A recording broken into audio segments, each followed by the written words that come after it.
Some people described the city of London as like one big casino. Really? Yeah, one big casino. Okay. The VC market in the last couple of years has been nearly dead. So as a founder, you want to maintain some level of control in terms of, this is my purpose. This is the reason why I started this organization. And so I want to make sure that I remain true to its original mission. They always say, when you invest in Bitcoin, be prepared to lose everything. When people are driven by greed, it leads to quite a lot of disasters. Yes, there could be returns temporarily like a casino, but ultimately the casino wins. The common theme here is, what do you value? Are you going to cut corners and save money for the sake of increasing your profitability at the cost of increasing risk to the people or the planet? Yep. And while I was with Amir, I also had the opportunity to also meet and train and also spar regularly with one of our infamous students, Andrew Tate. There was no place for victims. So you had to have developed a very tough mindset. Every time you'd go out, you'd always end up getting into fights all the time. Like in the movies? Yeah, like in the movies. Yeah, all the time. Street fighting, coming back from school with shirts ripped because you've been jumped, you've been attacked. So you had to fight your way through, Every day? Every day, almost every day. Oh my God. Yeah, and so you have to quickly learn to survive. You have to learn to survive, The ability to be able to bounce back, from these traumas is so important, and a determinant factor in whether you succeed or not in life. Assalamu alaikum. Wa alaikum assalam. How are you? Alhamdulillah. Excellent. You seem very, very fit and energized this morning. What's up? All the time. So you are probably one of the fittest people in the community. Do you know what? It takes a lot of hard work. That's good. It takes a lot of hard work, a lot of discipline, but mashallah, can't complain. Yes, mashallah. Yeah. It's great to have you here. Thank you. We have seen your amazing contributions to the community and the society. You have been leading many programs. You tell us a little bit more about yourself, especially from a professional perspective. Yeah. Because you're not just No. This is for the community, but you have a professional life as well. Yes. Tell us a little bit more about that. So I work as so I'm a founder and director of a consultancy business called Arisio Consulting, and my company, we specialize in offering risk management services, mainly to financial service sector, but also to non-FS. But many people don't really know what risk management is about. So effectively what I do is I help organizations identify and prevent surprises from happening. So, take for example, if you're in a business, something's, there's always a possibility of something going wrong. Whether it's, especially where the company is dependent, and nowadays, we're so dependent on IT, for example. Yes. IT infrastructure. But as we all know, IT systems sometimes can fail. We're also dependent on data. And so, you've got the risk of cyber attacks. More and more. And so what I do is I would go in and kind of risk assess. Look at where the company's vulnerabilities are. And if there are gaps, if they have weaknesses, then that's my role to try and make recommendations in terms of how do you address those gaps. Okay. So that would be a very high in demand kind of service, right? Because everybody is afraid of those of surprises. Yes. And being in the session right now, and if people could anticipate that this is happening, they would be a bit more conservative in the last years. Agreed.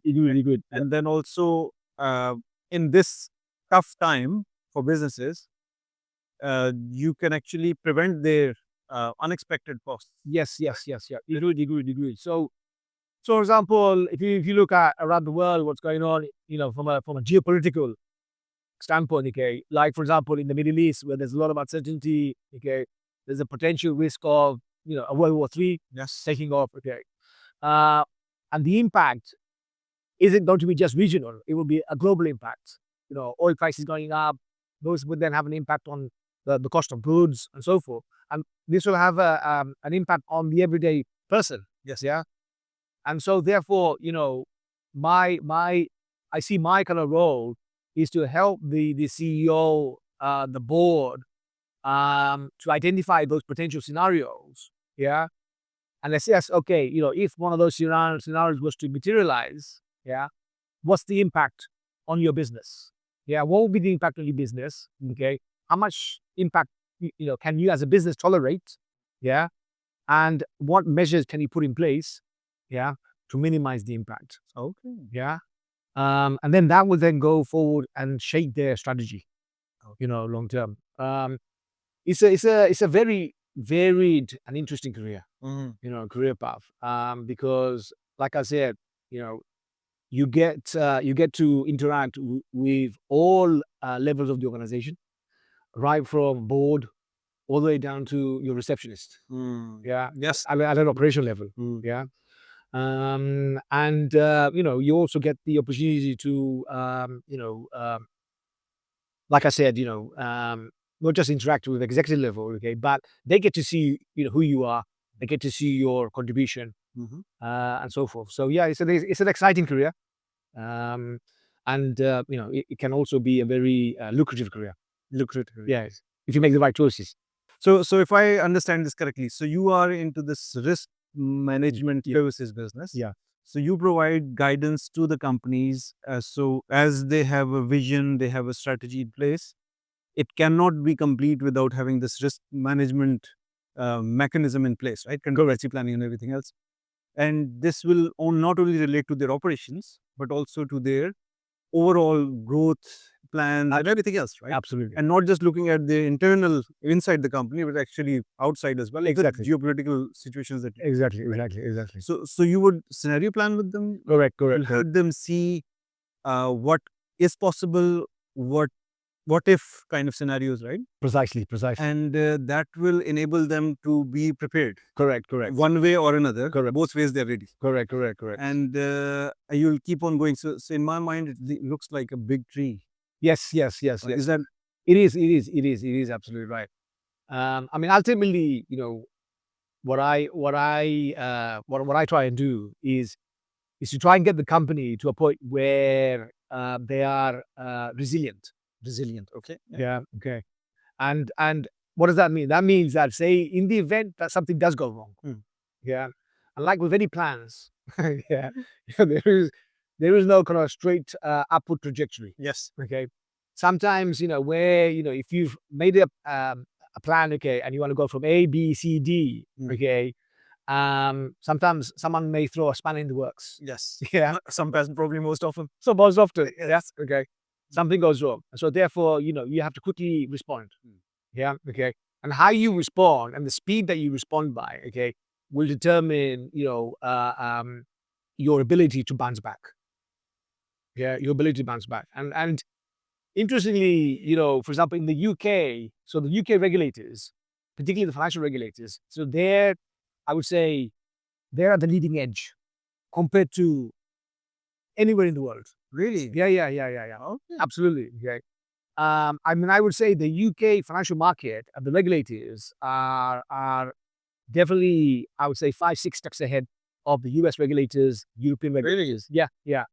And obviously, as a result of, say, what we saw during the financial crisis in 2008, where a number of banks failed, yeah, and a number of banks had to be bailed out, Yes. yeah, and that obviously has been incredibly costly for the government. Yes. It's our taxpayers' money. Yes. It was very expensive to us, right? Exactly. So as a result, we've ended up with huge amount of debt. Yes. Yeah, bailing these banks out. But the crux of the matter is, the root cause is bad decisions that were made by top management. Yes. Where they're taking too much risk, Mm. okay, versus reward. Yeah. And unfortunately, those risks did not pay off. Did not pay off. Didn't pay off. Oh. Yeah. And so as a result, they ended up failing. So Yeah. to help me understand this one, Yeah. and this is for benefit of the audience, especially the younger ones who are trying to choose a career. Financial market fails for certain reasons. We'll talk about that as well. Yeah. But in my simple world, I don't know the complexities that you understand. In my simple world, the greed for making money at any cost. Yeah. Taking risks to make money at any cost, and then selling that risk to make money at any cost. Yes. I think it's a triple whammy. Yeah. It really is a huge risk that the economy takes in a secular capitalist system. Yeah. Where people are just inclined to make money at any cost. They're trying to even sell their risks. And there are people buying those risks and taking those risks Correct. with their money, Correct. with their assets. Correct. And ultimately, somebody blows the whistle or opens the chest, which is empty. Yeah. And you're selling risk after risk after risk. So tell me a little bit more about that. I know at a high level what this is, but what does that mean? So I mean, I would say, and I'm talking, okay, so 2007, 2008, when the financial crisis happened. Yeah. Now the culture in the city, and I was very much working in the city back then, and still am, but more so then. The culture then was very much a greed culture. Greed culture. Yeah. Yeah. Some people described the city of London as like one big casino. Really? Yeah, one big casino. Okay.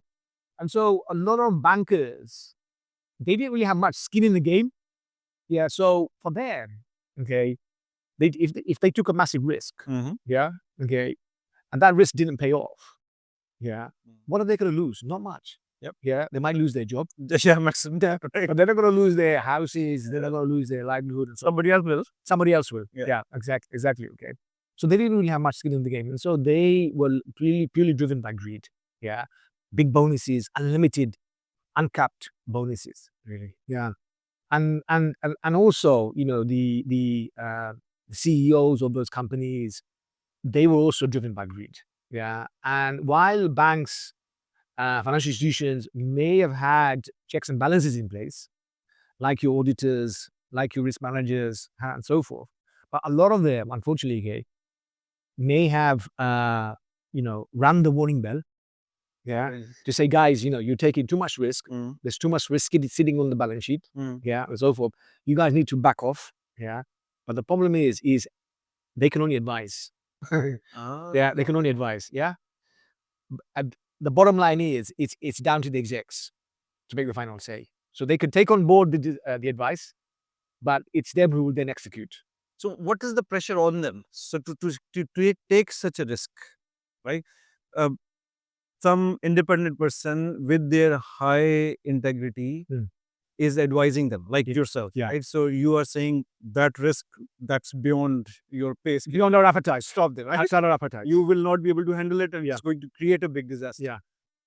A senior leader, a decision maker, a CEO or a board member, they listen to your advice and they ignore it.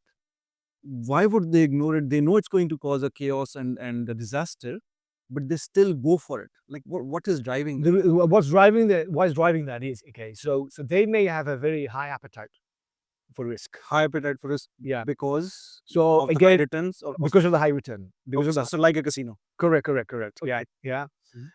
So they would have done their assessment. They would have done their analysis. They would have modeled the risk. They would have looked at the impact, and so forth. And then based on all of that, they then make a decision about whether to proceed or not to proceed. Yeah. Okay. I suppose the root cause is the motivation is greed. Their motivation is greed. Now, then the other question is, well, where were the regulators? Yes. Yeah, you're saying we are 5-6 steps ahead. Yes, but it still happened. Yeah, it still happened. Absolutely. Okay. So where were the regulators? Yeah, in all of this. Yeah, back then. Yeah. But what was interesting was, so for example, Lehman Brothers.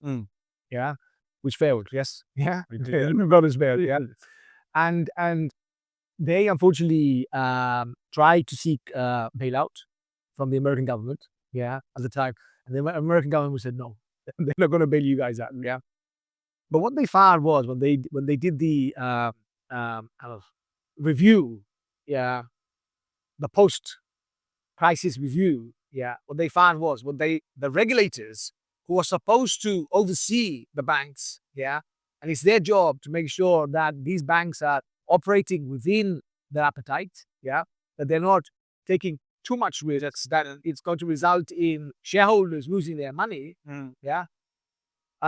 they were caught sleeping behind the wheel. Really? Yeah. They were sleeping behind the wheel.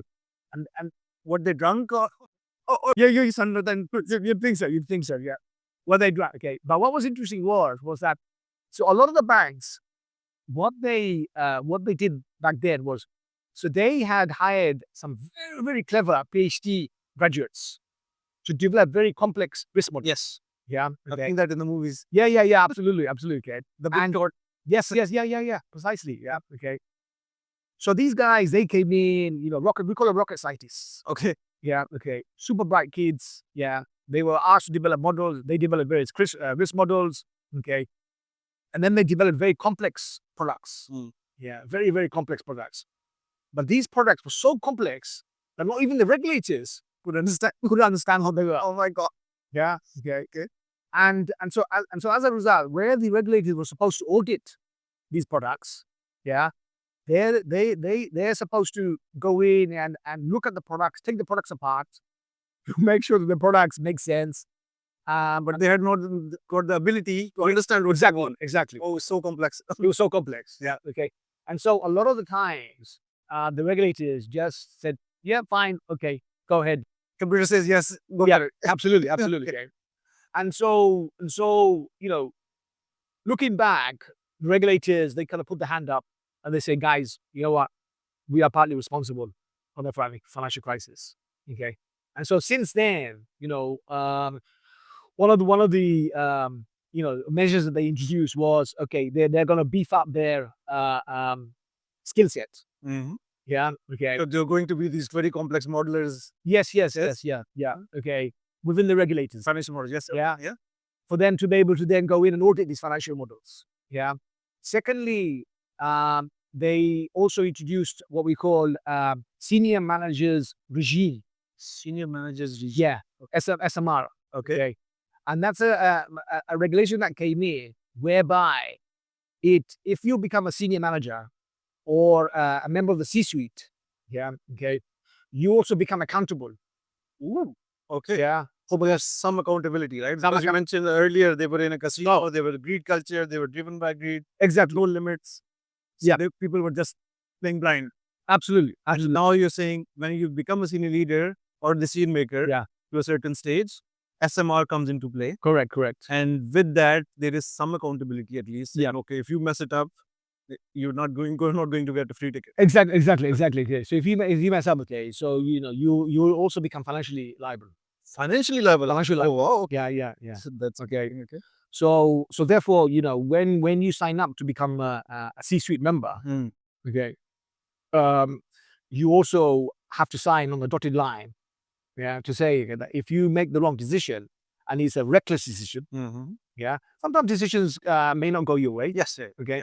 If it well thought through, it's fine. Precisely. You understand? I should understand the risk. Yeah. Exactly. But if it was one that was driven by greed and recklessness, yes, then I'm afraid you are going to be held accountable. Okay, great. Yeah. But you know what? I just think that with anything in life, okay, it comes in cycles. Mhm. Yeah. Okay. So while we had the financial crisis, we learned a lot of lessons from the crisis, and we hope that this crisis doesn't repeat itself. Yeah. But then if you look at history, yeah, okay, The cycles are shortening. cycle is rolling. Yeah, absolutely. Okay. I think there'll come a point, okay, where we're going to come back. We're going to go back to the casino style. Really? Yes, lifestyle. Oh, because we have been in reception for a while. People Yeah. are used to being conservative Yeah.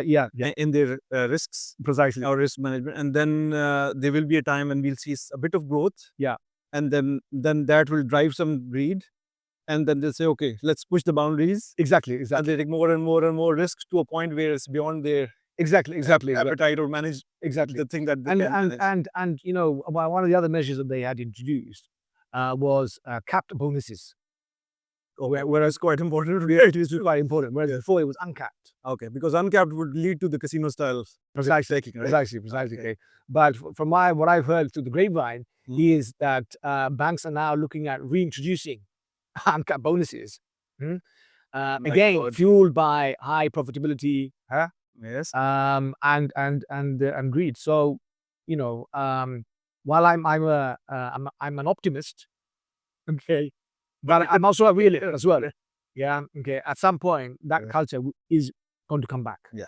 Yeah. And then it will be that crazy like the bonus day on Wall Street. Yes. People will be just throwing money. Correct. Okay. So I'll put $1 million here. Yeah. Because I know 100 million can be made here. Yeah. Whereas there's only 1% or less chance that this is possible.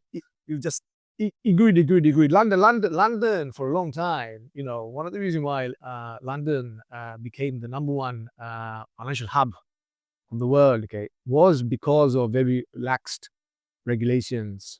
Yeah. It was because of the culture of greed. That attracted a lot of investment from abroad. Yeah, whether it was from China, from Russia, from the Middle East.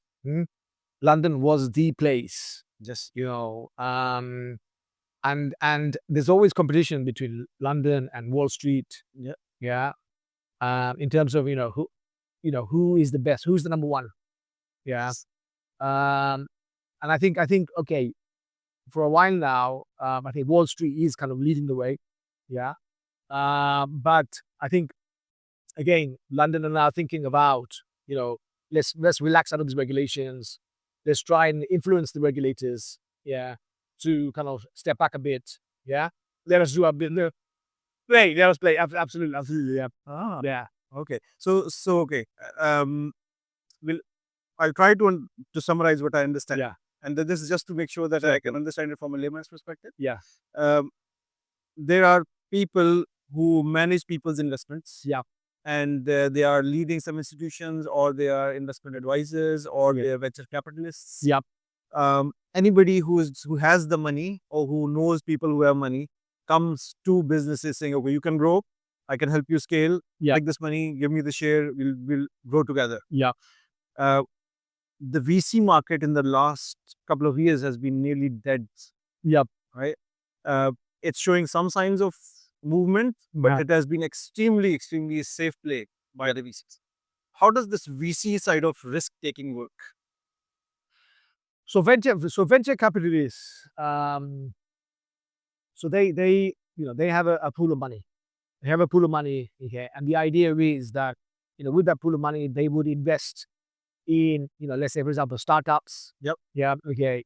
They would invest in the likes of the Amazon of the world. Yep. Okay, but in the early stages. Yeah. Yes. With not just the hope, but with the intention, okay, that that at some point when they exit from that investment, they're going to walk away with let's say 10 times their investment, or even 100 times their investment. Yeah. Okay. Now they, again, you see, some VCs tend to invest with startups from a very early, so early seed. Yes. Yeah, early seed investments. Angel investors, Exactly, angel investors, okay. And some would do so, okay, at a later stage. Yeah, okay, where the startup company can demonstrate that they've got a solid proof of concept.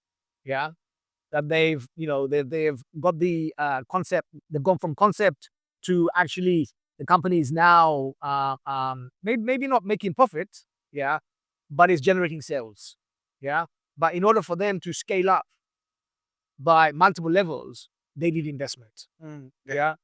But again, risk management plays a very core part. Yes. Yeah, risk management plays a core part. So as a risk manager, okay, you can, let's say, you can work for a bank, and within banking, it's more about, you could say, for example, help manage investment funds. Yeah. You could help manage the operational side of the bank. Okay. Or if you're feeling adventurous, yeah, okay, and you're feeling entrepreneurial, yeah, you could join a hedge fund. Yes. Yeah. Okay. You could join a private equity fund. Yeah. Venture capitalists, where you're going to be kind of involved in the front line. Yeah. Looking at deals. Yeah. Analyzing the deals. Yeah. Looking at how the deals compare against the appetite of the company. Yeah. How much risk are we willing to take? Yeah. What's the trade-off between risk and reward, and so forth. Me personally, I've never worked for a hedge fund. I would love to. Yeah. Venture capitalists. I think, from an Islamic perspective, it's interesting. I was listening to this podcast. Venture capitalist is about risk sharing. Yes. Yeah. And which is, if In you its look at ideal definition. in its ideal definition. Yes. Yeah. Okay. So if you look at Islamic finance is about risk sharing. It's about fairness and risk sharing. Correct. So if I'm a VC and I invest in a company, there's an element of risk. Yeah, that company could fail. Yeah. If the company fails, I fail. Yeah. Yeah. If the company succeeds, I succeed. Yeah. Yeah. So you've got a large element of risk sharing. Profit and loss sharing. Exactly. And yeah, so there's a lot of Islamic influence. Maybe not Islamic influence, okay, but in terms of the spirit, The morality is there, right? the morality is The core is right. It's the way it's implemented and the way VCs try to squeeze in become unfair. That's right. That's right. Because startup founders are generally inexperienced. That's right. When they go to those VCs and they find a very promising kind of technologist group, they would ultimately, or not ultimately, they initially, if they don't take the right advice, these founders, they would be exploited. Because VCs are much more experienced. Correct. Private equity funds, VCs, etc. They're really just to make money. Just to make. Yeah. Okay. And so when me as a startup, if I approach a VC, okay, often the VC, they don't really have your interest at heart. Yes. Yeah. They don't have the same common shared vision or purpose. Exactly. Okay. They're investing in you. Okay. They think, you've got the ability and the vision to be able to take this company, okay, and grow the company 10 times, 100 times. Yeah. But then at some point, the VC will be looking to exit. Yes. And walk away with a huge profit. Yep. Yeah. I think, if I was to set up let's say a VC or a private equity fund from an Islamic point of view, I think certainly, I'd be looking at, for me, it would be less about greed. Yeah. Of course, I want to make sure that, investors who've, put money in, yeah, they get a good return. Yeah. Okay. But, me as the founder of the VC, I also want to make sure, okay, that the people that I've invested money in, okay, they also succeed. Yes. Yeah. Okay. And I think also, you touched on that point about having shared values. Yeah. Having shared value, for me, that would be very, very important as well. I would not invest in a company where I didn't resonate with the values. Yeah. Where, I think it's very important that, we have that kind of shared value, we have that shared understanding, that I also believe in the mission that they're trying to accomplish or achieve. Yes. Yeah. Great. So related to this, we talked about the VCs, the role the VCs can play in the startups. The youth who are watching this, or the young professionals who want to start their own business, and this is an entrepreneurial mindset, they would have some savings that they can live with to get their startup going. There is advice in the market from the elders saying it's better to live on their equity that you've earned and you already have, rather than to depend on the VCs, because you will lose a lot of share early. Yeah. And then it will be a lot more stressful because of that lack of shared value kind of thing, right? Because the shared values that we are talking about are, if a startup founder is very purpose driven, if their purpose is aligned with their vision, and a vision is aligned with their purpose, and this co-founder or set of co-founders, they have formed or found a technology solution that can solve some problems that will add value to people's lives or improve this planet, everything is in the right place. Right? Yeah. Those co-founders have the right purpose, they have a vision, they are doing something for the betterment of the society. Everything is right till now. They need some capital to grow their business. They don't have enough to survive anymore, and they don't have any customers yet to make this sustainable. So they go to a VC. Yeah. That VC, if they are driven by greed, if they are coming from the these stock markets where people are just taking risks unnecessarily, and just, if the motivation is greed, they will drive this purpose-driven team to greed as well. So if they take this startup co-founders, they take investment from these VCs, ultimately the VCs will retune or nudge this team into being non-purpose driven as well. So they lose their purpose, they lose their values, they lose their intrinsic motivation as well, but they will make some money because VCs know how to make money. And startup guys need to learn how to make money. So when they learn, there is a kind of a balance. As you mentioned, you would prefer to work with those VCs or those organizations that are more purpose driven. Correct. What I see those shared values is, we want to make sure that the products that we produce or the services we come up with, they're going to add value to people's lives or to improve things in this planet. Right? So if we look at it from a holistic perspective, that brings a very small niche set of VCs who would have that purpose. Because ultimately their competition at peer level is, have I made 20 times, 30 times, 40 times of my investment or not? And how quickly have I made it? So is there an ethical criteria for these VCs to stay up to this governed set of values, saying don't jump into greed? Yes, growth is good, but not growth for the sake of growth and at any cost. The risk has to be managed, and the ethical value of profit sharing and doing things for the betterment of the society, those kind of things. So can you reflect back a bit? So there are, I mean, look, there are different kinds of VCs out there. Different kinds of hedge funds, private equity funds, and so forth. And they all have different levels of risk appetite. You mentioned ethical VCs. Okay, again, there are ethical VCs out there, whose priority is to identify investments, opportunities, where they share common values. Where they share common values. And within those funds, you may find, that investors have a more long-term window, in terms of, when they expect their return on investment. And that long-term, that time scale will depend on, how quickly an organization can kind of move up different levels, how quickly can they scale up, where they are within, supporting them along the different milestones, on their journey. Again, me personally, if I was a startup founder, and let's say, initially there's a period of what we call bootstrapping. Where you're borrowing money from mums and dads and uncles and aunts and friends and so forth. I mean, it'd be like, for example, Jeff Bezos, Amazon.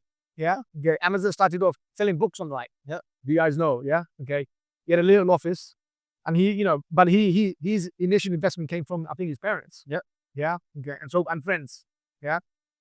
But then once he had reached, a certain level, certain scale, based on, his existing investments, and if he needed, in order for him to move up the next scale, next level, that's when, he had to reach out to the VCs, and private investors for much larger investments. But I think as a founder, you want to maintain some level of control, in terms of, this is my purpose, this is the why, this is the reason why I started this organization. And so I want to make sure that I remain true to its original mission. And so I think it is also down to the founder and the co-founders, etc., to push back, on, let's say, if a very aggressive VC came along and said, look, we'll give you all the money, but we want, let's say 40% of the business, but you felt that they don't necessarily share your values, they don't really believe in your mission, okay, but they think it's a good product. Yes. Yeah. Yeah. And all they're thinking about is at some point they're gonna exit and they're gonna walk away with, Lots of money. Yeah. yeah, a lot of money and a huge return. I think that's where, you got to make tough decisions about, okay, are they the right partners to have on board? Yes. You know? So do you provide guidance on that part as well? Yes. Really? Yeah, yeah, yeah. I think that's gold mine. Yeah. Because the founders are so busy in their idea and they're so passionate about it, they tend to be blinded by the product or the service itself. Correct. They need advisors like you, Yeah. who can help manage this risk. And this is a huge risk, right? You get wrong board, wrong co-founders, partners. That's right. Even wrong suppliers sometimes, and especially VCs. If any investor is coming in, if they get those wrong on board, Yeah. that risk is going to kill them. Correct. Because that's where they're going to lose all their energy, all their passion, just for the sake of making money, because they are being so pushed and so squeezed that they will stop thinking about the excellent product or service they've come up with. So you worry more about money. So you're absolutely right. I mean, look, from your experience, Naveed, as a founder, okay, more than often, founders are not motivated by money. Yes. Yeah. Okay. They have a mission, right? Correct, isn't it? Yeah. They're driven by a purpose. Yep. Yeah. Okay. They see a gap in the market. They see an opportunity where they think, it will improve the lives of millions, and so forth. It's about legacy and so forth. And so along the way, of course, you have to make money, to sustain the business. Yeah.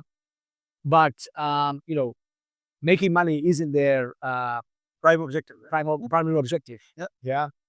Whereas, when you bring in investors, okay, they don't share that. Correct. I think that's where, let's say, for example, someone like myself, as an independent, risk professional, it's my job to assess, okay, so assess the level of risk, and see if that level of risk that you're willing to take, okay, works within your appetite. Is it within your appetite? If it's outside your appetite, then are you willing to tolerate that? Yeah. And sometimes, you have to, let's say, if you are willing to, I mean, I'll give you an example. Okay. So for example, if you want to grow your organization and you've identified a market, let's say in the Southeast Asia, yeah, and it's an emerging market, yeah, you then need to decide, okay, if the level of risk is worth taking. Yeah. It's a new market. Yeah. You don't know much about the market, but you think that your product that you're offering could do well in that particular market. But before you actually, put your head above the parapet, yeah, okay, and take that risk, you got to stand back and say, right, okay, let me assess the risk. Yeah. Is the risk within my appetite? If it doesn't pay off, how much am I willing to lose? Yeah, how much am I willing to risk losing my entire shirt? Yeah, for this pursuit. Yeah. If not, then how much how much am I willing to tolerate? Yeah. Before I put my hand up and say, you know what, guys, yeah, okay, we're on the verge, okay, of losing our business. Yeah. And that's where the idea of, we call it risk capacity. Risk capacity. Yeah. How much, so risk capacity is basically, okay, so for example, how much money have you got in the bank that you're willing to lose? Yeah. How much investment have you got?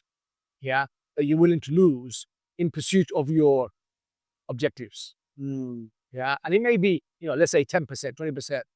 If you're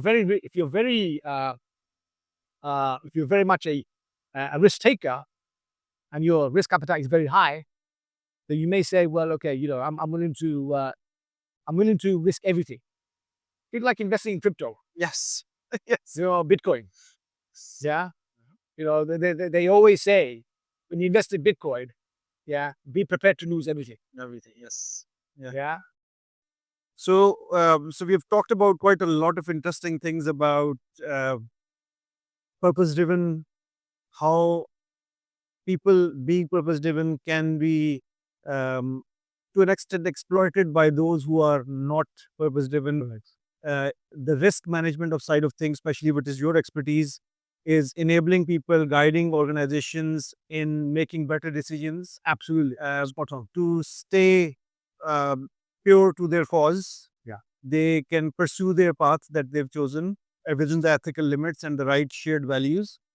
And the risk appetite and the interesting thing you just mentioned, risk capacity, all of those things you help them, you advise them on, which is crucial and critical for all these budding entrepreneurs and these startups and co-founders and even well-established organizations.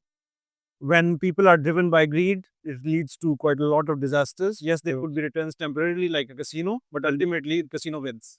Exactly. Never fails, right? That's right. That's right. So for us, and you've seen that in movies again, Yeah. where casinos are working well. Yeah. And there comes a point where somebody just is too clever. Yeah.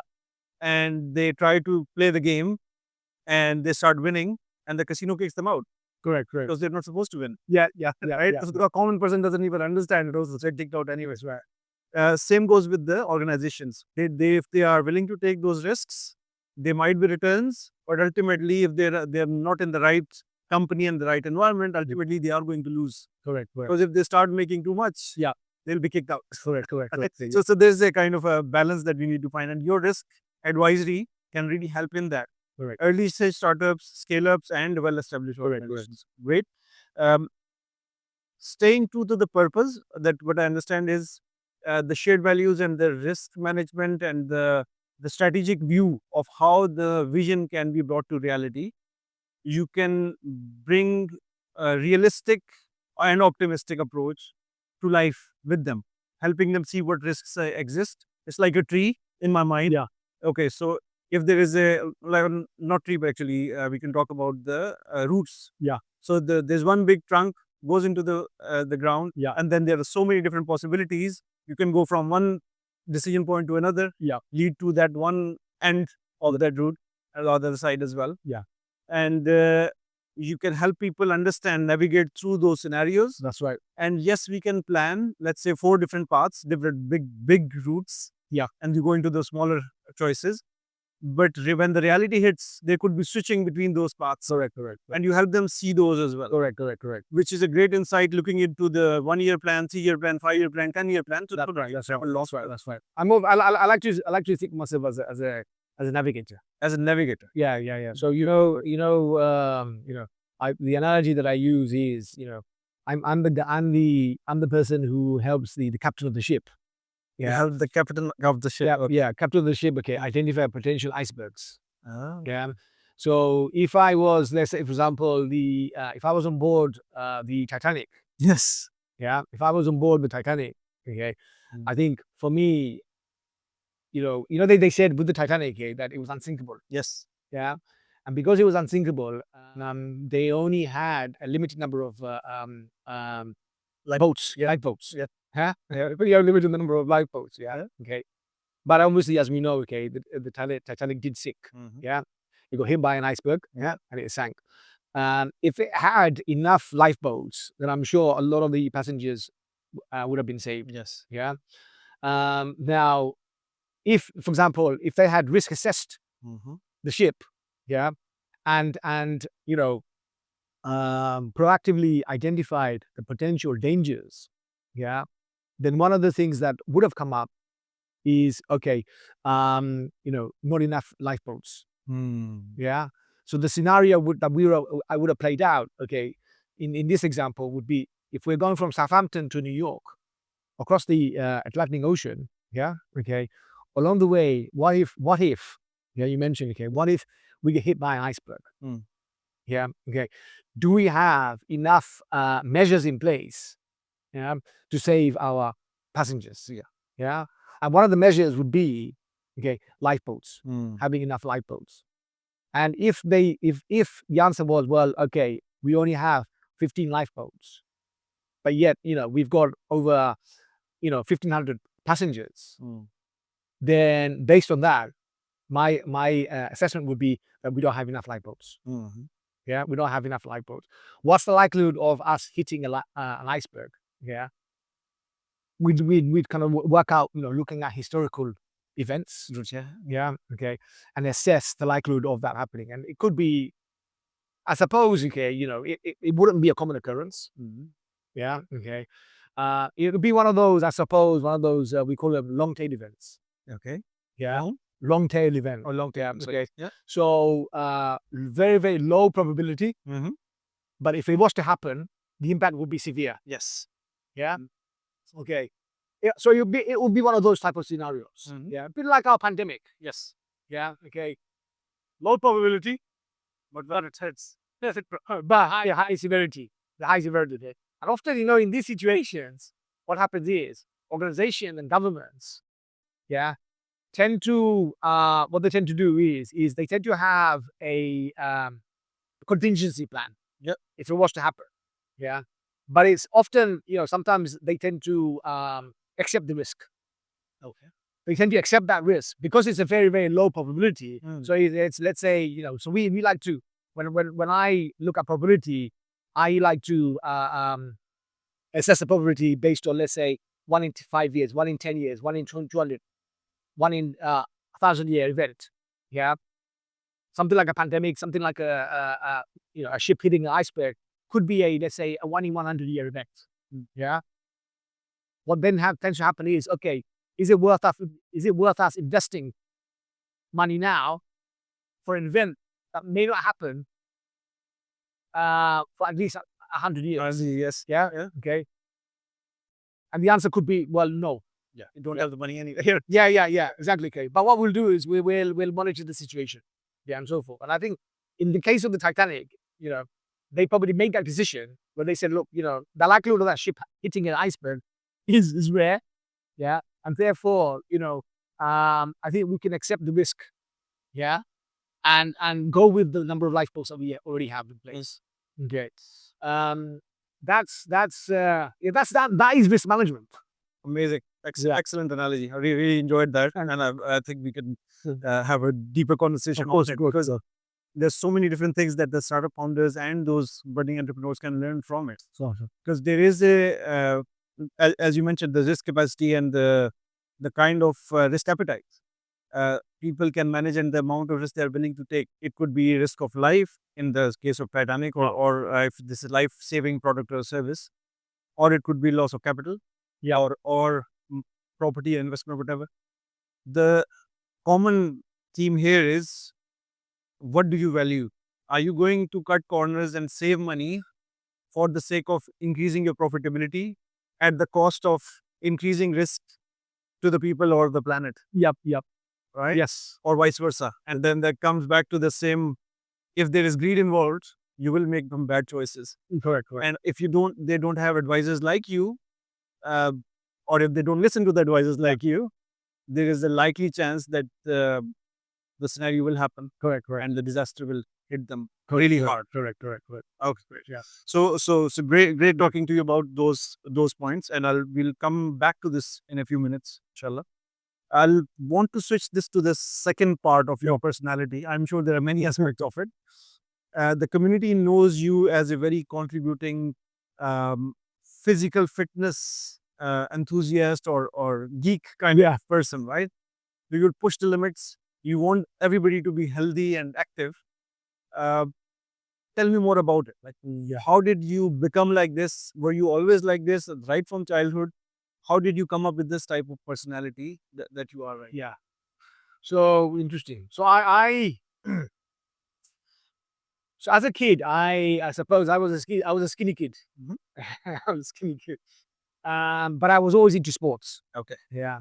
I was always into sports. One of my sort of role models that I used to look up to was Bruce Lee. Oh, really? Okay. It was Bruce Lee. I actually love watching Bruce Lee movies. Yes. Same here.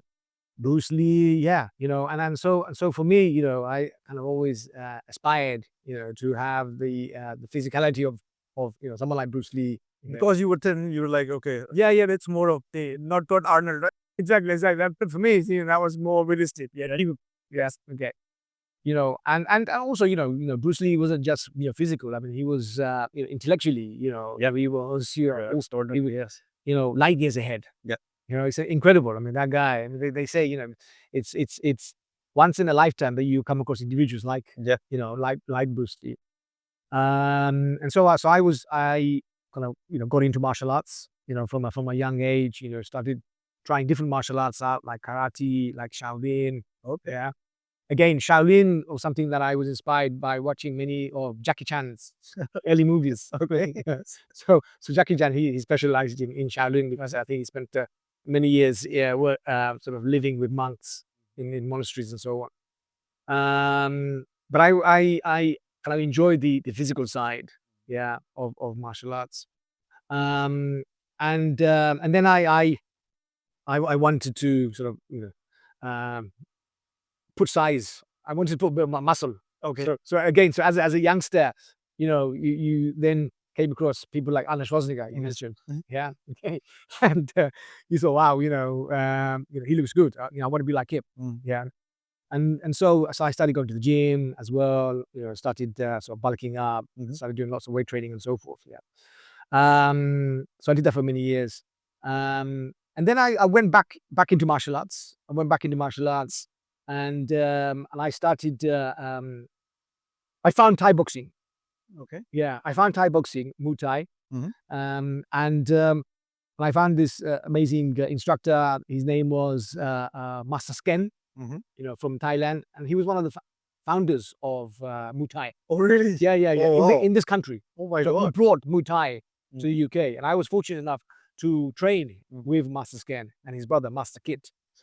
And so trained with him for a number of years. And then he moved to Manchester. Yeah. So I started looking around for another school. And then I came across a Muslim brother, from Bosnia. Yeah. And his name was Amir Subasic. Yeah. Okay. So he came to Luton, which is where I originally came from. I was born and brought up in Luton. And so he just set up a small club. He was renting a community center. And I went along, joined his club. And this was back in, I would say, late 90s. Yeah, late 90s. Joined his club. And I started training with him. And then through him, I started also competing. Yeah. I wanted to, test my skills. Yeah. In a competitive environment. Yeah. And so, we traveled the country doing various competitions and so forth. The other thing worth mentioning is that growing up in Luton, so I grew up in an area called Berry Park. Yeah. And back then, Berry Park was, quite rough. Really? Yeah. Believe it or not. So there was lots of, trouble with, other communities, other groups and so forth.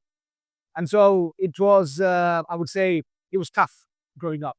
Yeah. So you'd be afraid of going out because of the safety issues? So it wasn't more about a fear. It was every time you'd go out, you'd always end up getting into fights. Oh, really? Yeah. All the time. Like in the movies? Yeah, like in the movies. Yeah, all the time. Street fighting, coming back from school with, ripped shirts ripped because you've been jumped, you've been attacked. Yeah. So you had to fight your way through, Every day? every day, almost every day. Oh my God. Yeah, almost every day. Okay. And so you have to quickly learn to survive. You have to learn to survive. Yeah. Okay. So it was either fight or flight. Yes. Yeah. In our case, we weren't going anywhere. My parents weren't planning to leave Yes. Luton or Berry Park. So you had to quickly learn how to fight. Yeah. And the other thing you had to develop was you had to also develop this sense of resiliency I mentioned. Yeah. And also a sense of toughness. Yeah. There was no place for victims. So you had to have developed a very tough mindset. Yeah. And sometimes when I look back in life, I sometimes think, what? Actually, I'm actually quite pleased. I'm actually grateful to my parents that they had brought us up in a tough environment because life is tough. Life is tough. Life is full of ups and downs. Yes. Yeah. Okay. Yeah, if it's not physical fights, there's so many mental Yeah, fights. yes, yeah, Right? At yeah, work and everywhere else. absolutely, okay. And so, the ability to be able to bounce back, from these traumas, is so important. Yeah, and a determinant factor in whether you succeed or not in life, isn't it? And so yeah, so I then kind of got more and more involved in martial arts, particularly in Thai boxing. And while I was with Amir, I also had the opportunity to also meet and train and also spar regularly with one of our infamous students, Andrew Tate. Oh, Yeah. tell me more about it. So Andrew and Tristan, his brother, so they joined us when they were about 15, 16 years old. In Luton? In Luton, yeah. Oh, Yeah. So they had just come over from the States. Mhm. The mother had brought them back to the States. And And they they were, chose Luton. and they chose, yeah. And I think mainly because the mother was originally from Luton. Yeah. So they were living in Marsh Farm, which is again another rough estate. And so both Andrew and Tristan, they joined our gym. Yeah. And I remember the first time, Amir, he said to me, "Oh, take Andrew on the pads, yeah, and see what he's about." So you have sparred with Ed Oh, this, yeah, when he was 15, 16. yeah. And because you were living in a tough area and you were learning this martial arts and then the what you call Thai boxing. getting away from this no victim mentality. Yeah, Right? yes. So you have to live with it. You need to develop the grit and the resilience. Yeah. And you need to do that quickly because there is no other option other than Correct. fight or flight. So Correct. fighting, you need to develop that strength. Correct. And you're working with Andrew Tate. Yeah. And he is now learning, probably for the first time in an early stage Yes, of his yeah. martial art. Yeah, journey. yeah. Okay, tell me more about it. And and I instantly realized that this guy was going to be something special. Really? Yeah. Because he had this incredible clinical focus. Yeah. Incredible clinical focus. Yeah. Okay. For a youngster, I was just awe-inspired Mhm. by how clear he was with what he wanted to achieve in his life. Yeah. At your age, At that age, yes. which is the most confusing. Yeah, exactly. You talk to a 17-year-old right now, Because I have no clue. They have no clue. Yeah. Yeah. Whereas this guy, he wanted to be successful. Yeah, he wanted to be successful. That was his motivational factor. Mhm. That was what was driving him. Mhm. He wanted to be successful. And so he decided that he wanted to be successful in Thai boxing, first of all. Okay. Yeah. But not just successful, he wanted to become world champion. Whoa. Yeah. Okay, that's He wanted to be world champion. Yeah, absolutely. He wanted to be world champion, okay? Yeah. And so he had this self-belief within himself, yeah, that one day he will become world champion. And so what he was doing was he was training every day with us. Yeah. It's funny actually when you look at him now and when you look back to what he was like before, okay, he would hardly talk to people. Yeah. So he would come to the gym and it was purely about training.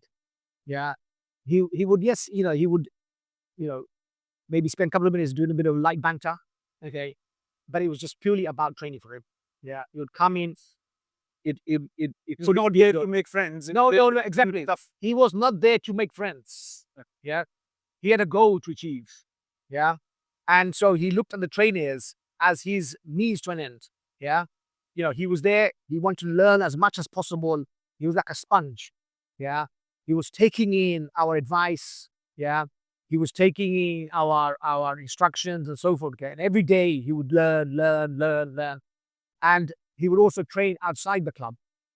Really? So Yeah. 5 days a week? Yeah. To the club? Yeah. With you? Yeah. And then doing things outside as well. Outside. That's the laser focus you talk about. Exactly. If you want to achieve something in life, Yeah. you need to have that dedication and that laser focus Correct. to have that clear vision that I'm going to achieve this. Yeah. You have self-belief. Correct. And then you work hard for it. Correct. A clear plan, a discipline to it. Yeah. And then you have the right advisors around you. Correct. The people who can actually help you achieve it. Correct. So that was his strategy. Hmm. That was his strategy, okay? And slowly, we started taking him to competitions and he was winning fight after fight after fight after fight. Okay, but for him, every fight was a learning opportunity. Yeah, To achieve go to the next level. correct. Okay, and then other promoters would hear about him. Yeah, and they would invite him to their shows. Yeah, and he would go and he would impress them. Yeah, and so forth. And then slowly he started getting invited to bigger shows and bigger shows, and so forth.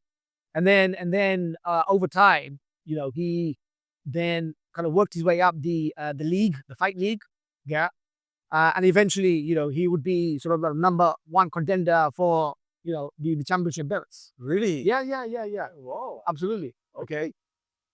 You see, we only see the successes. Yes. Yeah. So tip of the iceberg, right? Exactly.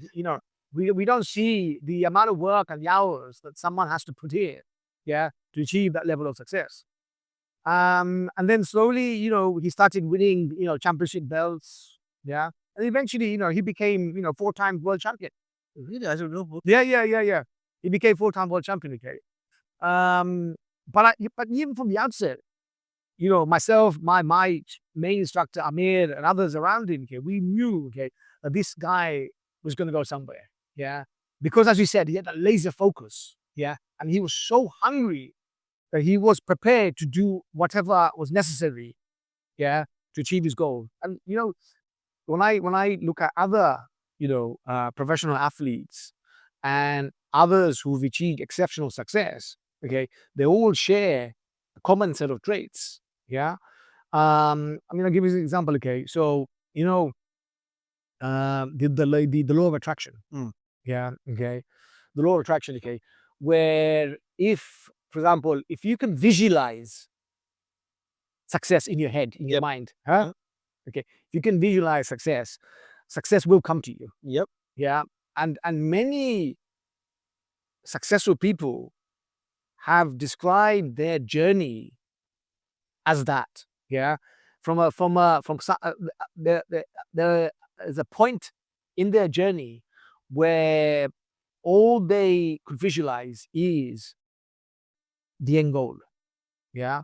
And that was what had driven them, yeah, to achieving their success. And I think I'm a great believer in that. The likes of Ronaldo, the likes of David Beckham, yeah, and Messi, these guys, yes, they had some talent. And my trainer always used to say that talent takes you halfway. Okay, talent can only take you so far. Yeah, it's the hard work. That will take you all the way. That's a universal phenomenon, right? Yes. In any profession. Exactly. Not just physical being also. Exactly. Even I'm generally not that physically active. Yes, I try to maintain the health side of things, Sure. dietary perspective, and maintain a little bit of active lifestyle. Not so we are always like far apart from the physical fitness perspective, because you're extreme in that. But from a professional perspective, I love learning, right? Yeah. The way you like physical fitness, I love learning. Yeah. When I love learning, that means I want to spend every second learning something. I mean, from my children, from my friends, from my colleagues, from anywhere. Yeah. Right. And it has to be some of kind of a beneficial learning. Correct. It can't just be like learning for the sake of wasting time. No purpose. Yeah, no purpose, right? So it cannot happen, right? So I developed excellence in health tech. I have my own startup in that. Yeah. We developed some of the best algorithms in the world for digital pathology. Sure. That's one startup I'm not a doctor, medical doctor, but I have doctors in my team who are doing amazing things. I am not an AI guru, but I have AI gurus in my team. And I can work and understand things with them because I love learning. So when we sit down, we have we have a wavelength and a kind of a common denominator of knowledge to talk about useful things. Yeah. You come to fintech, got another startup there, which is Shriya Apply Investment. Again, I'm not an investor. I'm an investor, but not a VC. Sure. And people are, I can understand that lingo as well and talk about those things. I have a consultancy business. Yeah. And that is to help develop talent. Yeah, it could be in your organization, anywhere else. So it could be training, coaching. I got an assessment framework, which is to develop teams and their resilience and the way they interact. Sure. Right? So multiple things that I do. Yeah. The common denominator in all of that is my focus on learning. Yeah. Right. My focus on helping make this world a better place. Yes. And to develop teams and institutions that will grow and sustain. Yes. So in that process, I need to make sure that I pass on that knowledge. Yeah. And that's one of the purposes of this conversation as Yeah. well. The 4 sets that we have in our lives, the health set, which you are very on top of those things. Right? Yeah. Then there's mindset, then there's heart set, and then there is a soul set. Yeah. In your life, you are doing something. Yes, you are physically training and you have all this risk management company and consultancy advisory, all those things happening. You are running a club, this Tiger Fight Academy. Yeah. Tell me the inspiration behind it. This is the first one in St. Albans. Yeah. You are giving back to the society. My children go to this. I love seeing them practice. I would love to join in as well, but I feel like they are so far ahead. I'll be wasting time in the class. I can compete with the 15-year-olds probably. Yeah. And tell me more about it. Like, how do you balance these things out from your soul set perspective, which is the value orientation, giving back to the society, purpose orientation, to your physical set, health set, which is staying active, not just physically, but also your health lifestyle. Yeah. So now, Naviba, I mean, fantastic questions. Yeah. Okay. So for me, like I said before, getting into martial arts, it's been so beneficial for me. Yeah. Because, martial arts helped me to, increase my confidence level. Yeah. It's giving me discipline. Yeah. It's giving me a sense of purpose. Yeah. As well as, increasing my sort of resiliency. Yeah. My mental, my physical well-being has improved massively. Yeah. So benefits have been countless. Yeah. And so I felt back there, I felt that, I want to share, these experiences, with my community. Yeah. And I think, and I would say that sense of, community spirit, that sense of helping others, definitely came from my parents. Yeah. Okay. My father had he did a lot of social work. Yeah. Within his community in Newton. And so I suppose, I got involved in social activism. Yeah. From a very young age. Okay. So you saw your dad as a role model in this, Correct.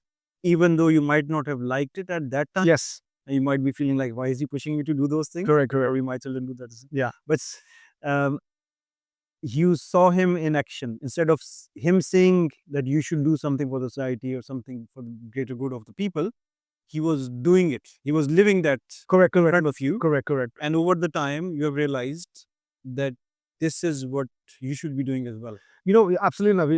You know what? I always say to people, okay, that Allah subhanahu wa ta'ala, put us on this earth for a purpose. Yeah. We could have been, say, for example, in my case, I could have been living in Bangladesh. Yeah.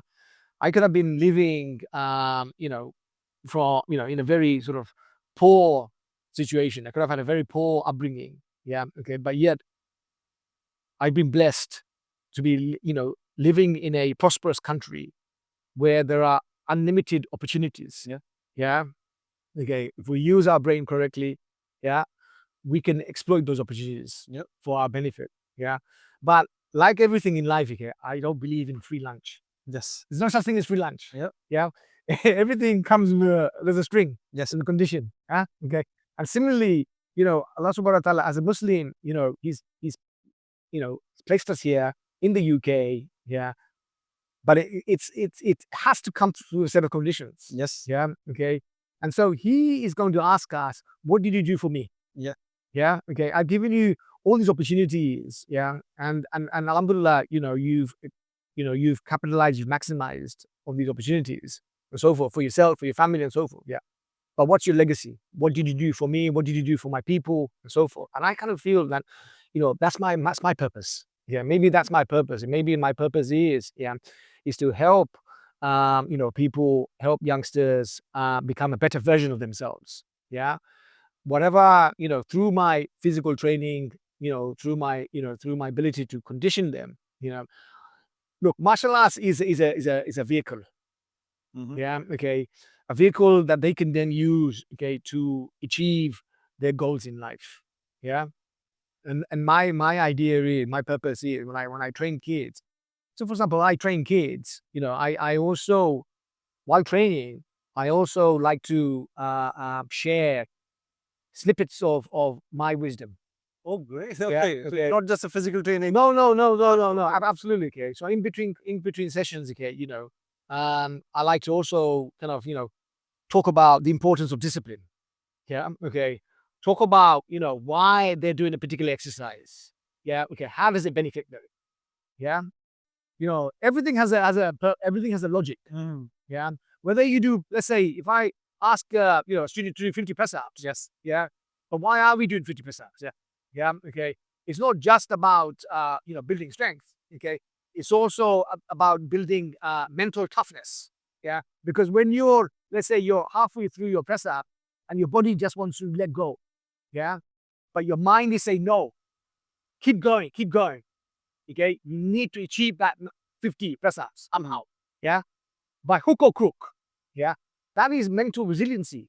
That's mental toughness. Because you're stretching the limits, right? Correct. Unless you stretch the limits, the muscles won't grow. Exactly. Mental muscles or physical muscles. Precisely. Yeah. Life again, there are going to be periods where everything's going according to plan. Yeah. You're comfortable, you're happy, and so forth. Yes. And then boom, yeah, something happens. Yes. It could be, a member of the family suddenly falls ill. Yeah. You could end up losing your job and so forth. Yeah. Okay. Then what? Yes. Yeah. Okay. Do you have the ability, to fight through that, those series of obstacles? Or have a mental victim mentality and just Yes. Yeah. depression. 100%. You hit the nail on the head. Victim mentality.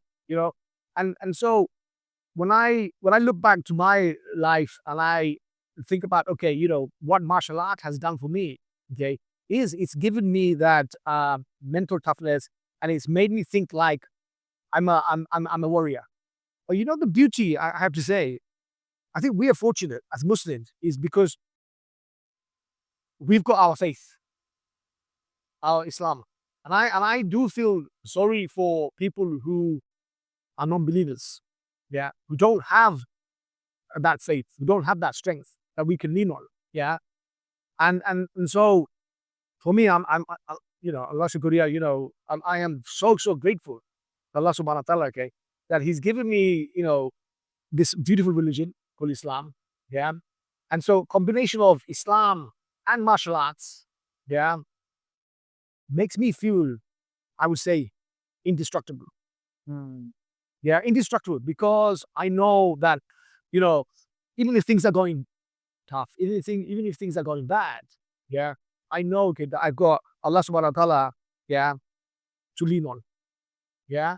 And I know that, whatever He's putting me through in life, okay, it's a test. He's testing my resiliency. Yeah. He's testing my faith. Yeah. And I know at the end of the day, Allah subhanahu wa ta'ala will never burden more than you can handle. Yeah. Surah Bakara, yes. Isn't it? Yeah. And so again, majority of my students are Muslim. Yeah.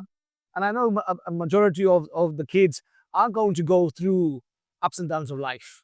Yeah. And if I can, even in a small way, be able to give them, share my experiences and help them, develop that mental toughness, that physical toughness as well. Yeah. That's going to help them get through life challenges. Then subhanAllah, you know what? I've achieved my goal. That's my purpose in life. Beautiful. So touching or connecting it with the things that I said earlier. So the heart set, mindset, health set, and soul set, the 4 sets that we focus on generally. You've connected really well with the soul set and the health set, because you're talking about the hope that the religion gives us, the purpose, the intrinsic motivation and happiness. That yes, there is hope. I am doing the thing for the sake of a greater goal in this world and the hereafter.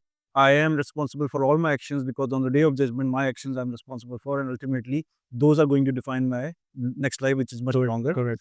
So the soul set is covered there. The physical set is Allah Ta'ala has given you this opportunity. You were in that tough situation in those times when there were fights and you had to survive, and there was no option to chicken out or have a victim mindset saying, or depression, whatever. You can't hide, right? You have to live. So you develop that, you had to challenge yourself. You develop the physical strength with martial arts and going to the gym and all sorts of like physical strength, right?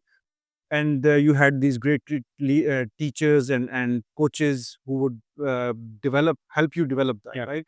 And you were fortunate to see somebody extraordinary like Andrew Tate, who worked with you, and you saw his clear vision and the focus, that he had a clear vision to achieve something, and he was working on it, not just in the class, but outside the class as well. Correct. And he had this amazing discipline, and you could see it, right? That finding that kind of extraordinary passion and recognizing it, and then enabling it or nurturing it, we might never be able to copy that. Yeah. Because everybody's unique, they have their own gifts. Correct. But when you find somebody like that, I think it's our responsibility to help them, nurture them, enable them, so that they can achieve what they can achieve. Yeah. Right? So you were part of that journey for him. Coming to the first two, the emotional, the heart set and the mindset. You touched upon that as well. The mindset of not giving up, the mindset of staying positive, the mindset of I am purpose driven, I am blessed because of my faith. I feel that I have this responsibility to not just be strong myself, but give it back to the society as well. And the final one is the heart set.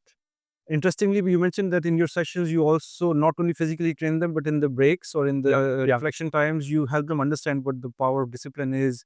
You put those snippets of learning, so that you can pass on this, and this becomes your legacy, and that's your purpose, to help this next generation be better versions of themselves. Correct. All amazing, right? I want to touch on the heart set now. So first three covered. Yeah. The heart set is where the emotions come in. It is a typical kind of format where people who are physically very strong, they are considered to be emotionally weak. Yeah. I don't know, there's that stereotyping I'm talking about in movies. Yeah. In those typical discussions, which is like, what would he know about emotions? He's so big, strong man. If he talks about emotions, he will or she will look weak. And generally, those who are physically strong, they don't show that side of their. I want you to touch upon that, and that will be our last part of the conversation. Show us your emotional side. Are you a sensitive person?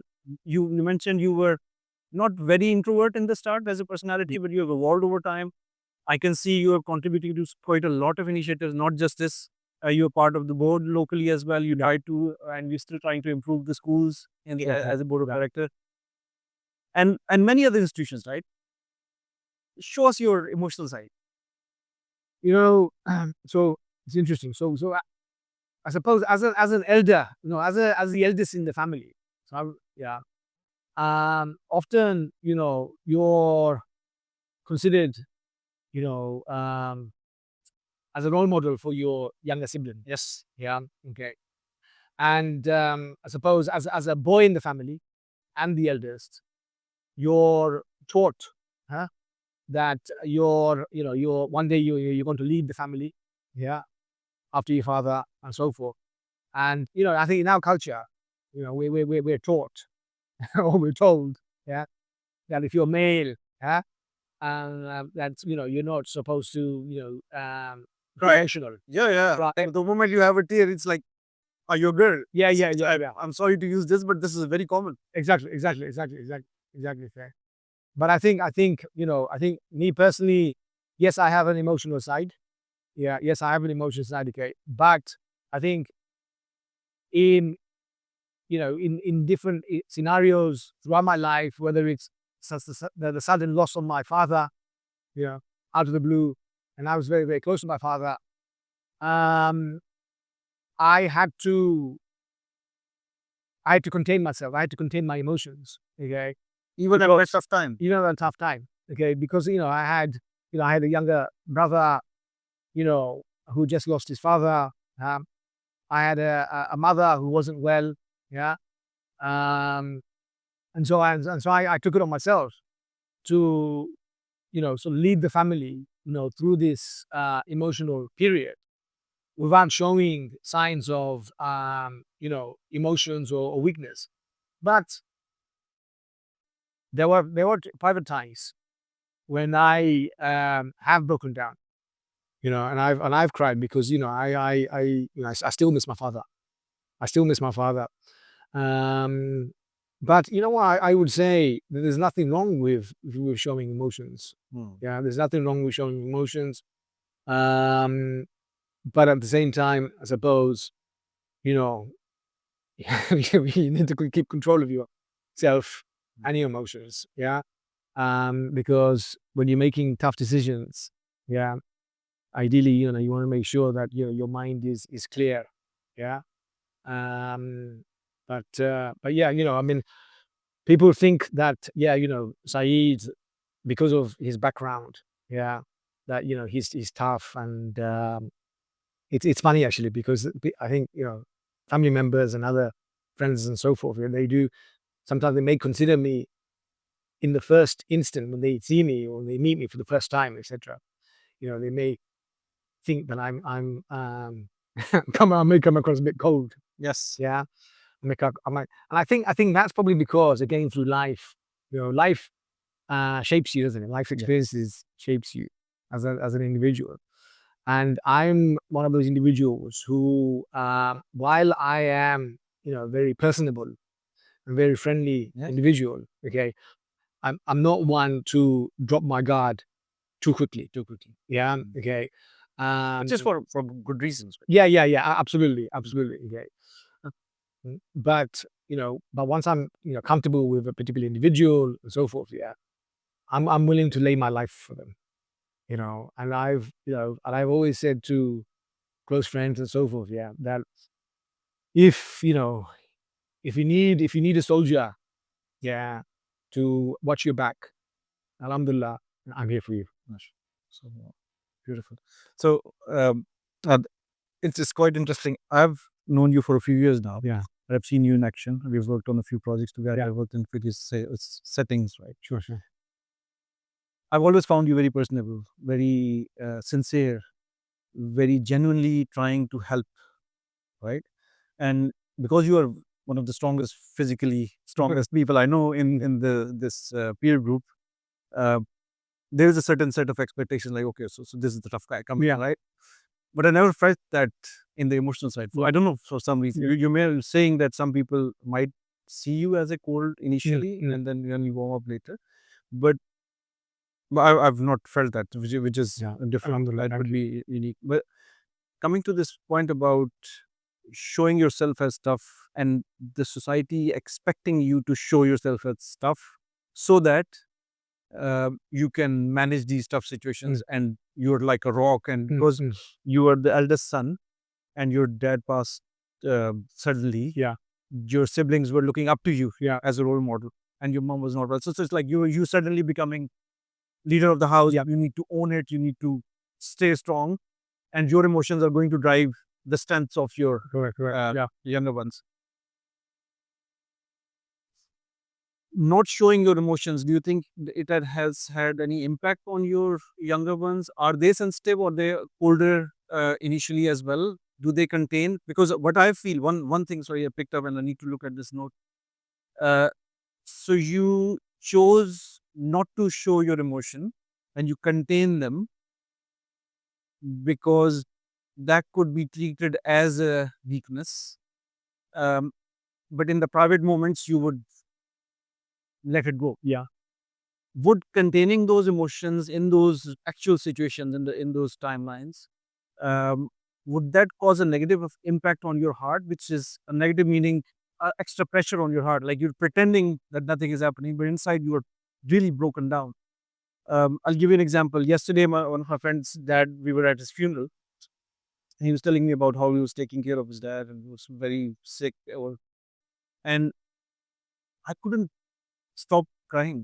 Yeah. Like, there were other people listening, and even the person who was telling me, he was emotional, but not. And I was like, and I generally don't do this. Yeah. I'm not like that. I know I'm a very emotional person right from the childhood.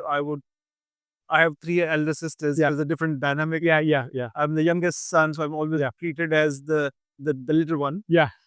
And Even to this day, I'm still treated like that at home. So my elder sisters are very dominant. The So you are the eldest. I know eldest brothers especially, they need to act like that. Yeah. I can be myself, right? I need to worry about, I need to hide anything. But still, I worry about crying in front of my sisters or Yeah. my parents especially. Yeah. Because I don't want them to see me. Yeah. But for some reason, I've been very comfortable crying in front of my children. Yeah. So even like, for example, I'm in my emotional calmness to an extent, especially in those natural holidays Yeah. that we go to. We were in Yeah. Devon earlier this year, and we were just had some prayer or something. Stepped on cry. Yeah. And my son, I know later on my children were saying, we were hiding our faces. Like, what is this dad do thing? Yeah. In front of many people. I'm just Yeah. so I don't mind. Yeah. Showing that. Yes. But then I'm not a strong physical. You know what, Naveed? You know what? It's very interesting. Yeah. So I remember when my mom fell seriously ill, and I was in my early 20s. I think I was 20 years old. Okay. Yeah. And my mom had a massive brain hemorrhage. And she was in her 40s. Yeah. Okay. She had high blood pressure, and then suddenly she had, one of the veins in the brain suddenly burst. Yeah. Which resulted in a huge brain hemorrhage. So, growing up, I have never ever saw my father cry. Never. Yeah. So my father had quite a tough upbringing because his mother died when he was young. Okay. In Bangladesh. And so my grandfather, remarried. And unfortunately, his second wife also passed away during giving birth. And then he remarried again. And so my father never had the love of a mother. Yeah. And then later on, he came to this country when he must be in his late 20s and 30s. Yeah. So he pretty much kind of grew up on his own. Yeah, without the love. And and so when when my mother fell ill that night, and I still remember, and it still echoes in my ear. Yeah, I still get quite emotional. Mm.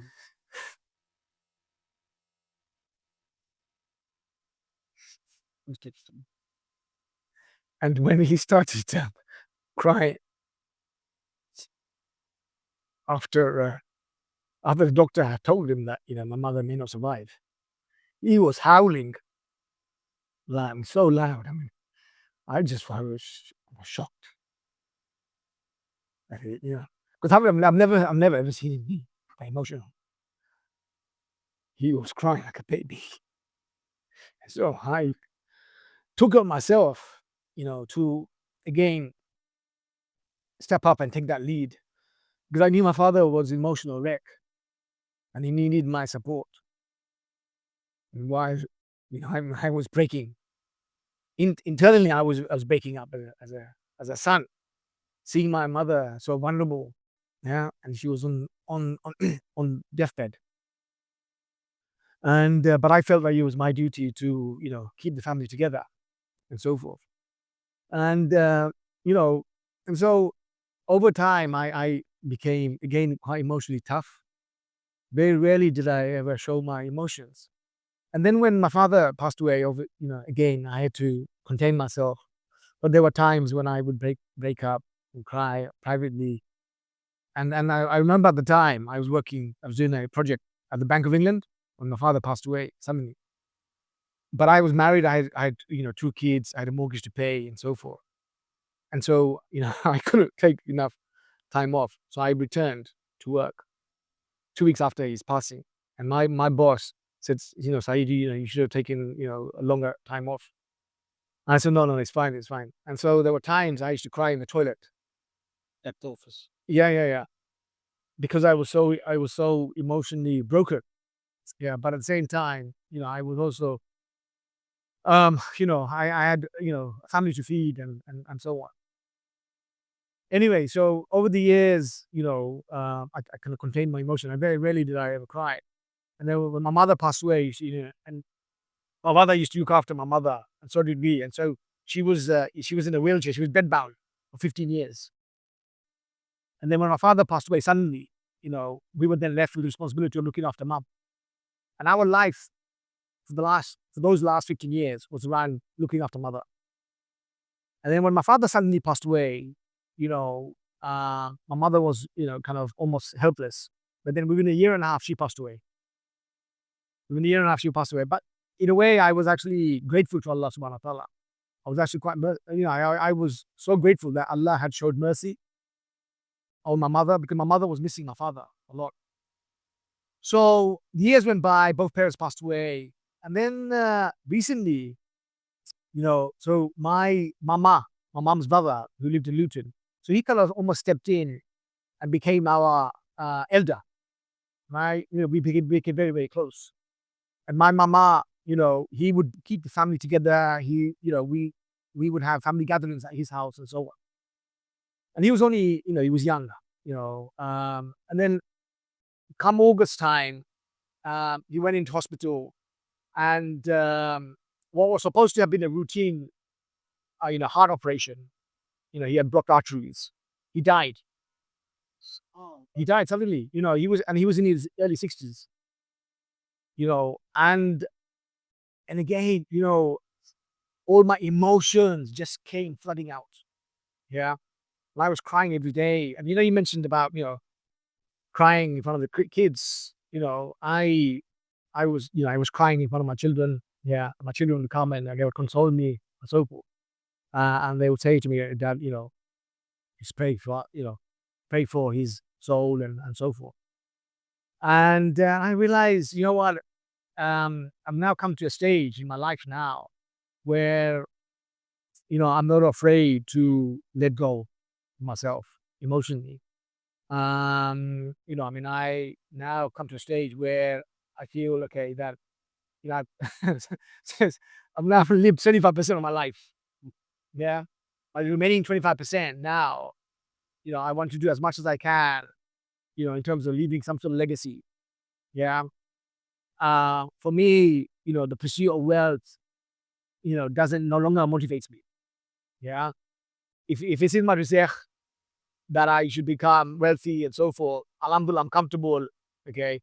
But that no longer motivates me, and now, while I still have my health, my strength and so forth, I want to help my community. I want to help as many people as I can. I want to touch the lives of as many people as I can.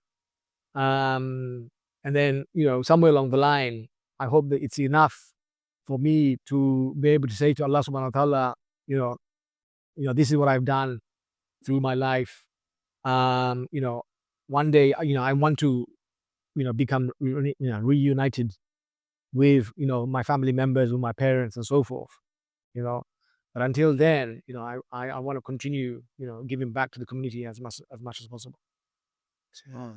Sorry about being emotional there, I'm sorry. This is great example of you being yourself, right? Because many people would hide away, right? Yeah. Especially a big tough guy, right? I'll try to summarize what we talked about, and then correct me if I've just mistaken on anything.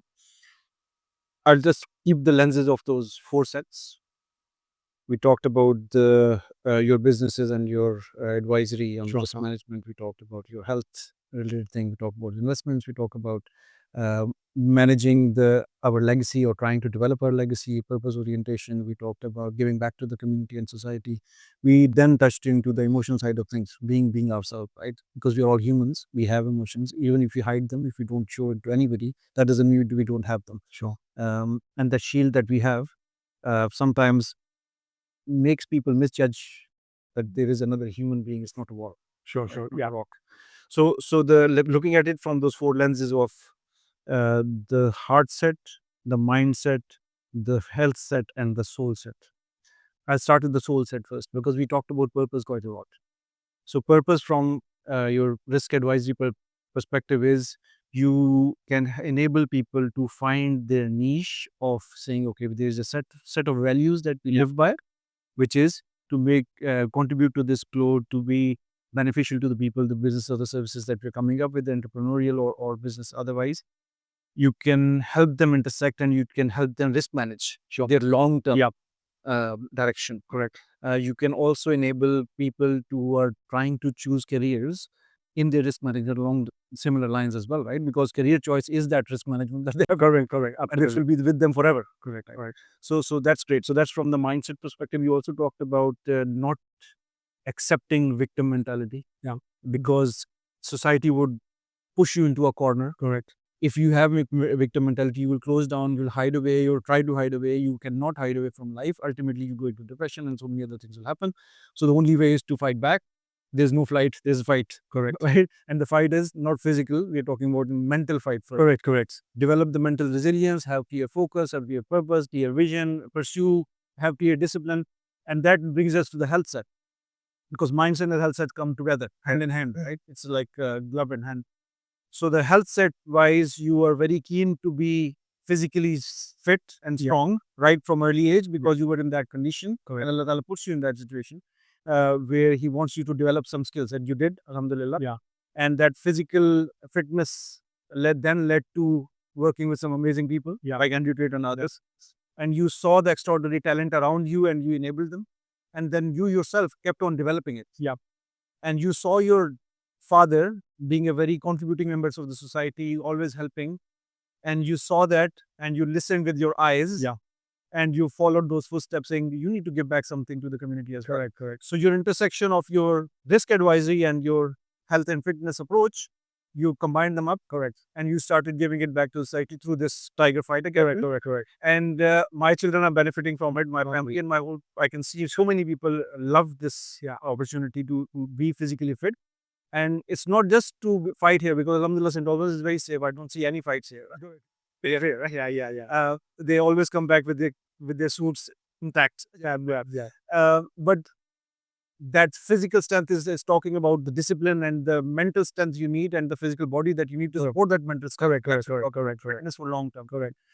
We then talked about we talked about the soul set, we talked about the mindset and the health set. Let's touch into the emotional side of things, which is the heart set. We then went into the completely different dimension, which is mostly hidden from almost every member of the society or community here. Nobody knows this side, where you've been through such tough times with your father's health suddenly passing away, your mother having that situation, and then you seeing your father in that difficult situation, but you still managing to have that mental strength to control your emotions. Correct. And not letting go with it. You are young, your father is in that tough situation, he's crying, and like a baby mentioned, but you still manage to say, okay, I need to hold fort here. And probably you promised yourself saying, okay, I'm going to be the strong man who's going to carry the family forward. You kept on seeing these challenges in your life, but you kept on managing those emotions. That has developed your personality to an extent.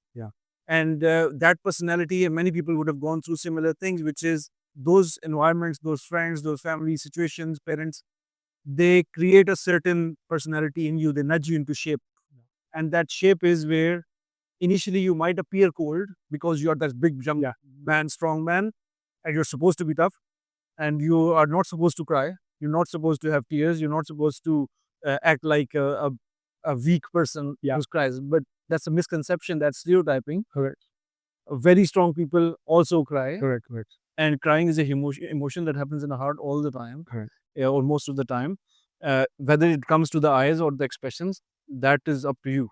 You can pretend that everything is fine, but inside you might be completely Correct. To manage that, you channelized it. Either you doing it privately, or you making sure that you found those opportunities where you could balance it out, probably letting it go on the machines. Correct. Right? Find the exercise Exactly. as an escape to all of those emotional. And I think the discipline comes back to all of this. If you have a discipline in place, when you are about to break down, you feel that you're down and you are internally crying, either you actually let go and you cry, or in privately if you don't like other people seeing it and you don't want your children to see it or people around you. But then you use your discipline to go back to the activity that you do on a regular basis. Correct. And you pick yourself up. Because it brings you that energy, right? It's producing those happiness hormones when you're doing those exercises. Correct.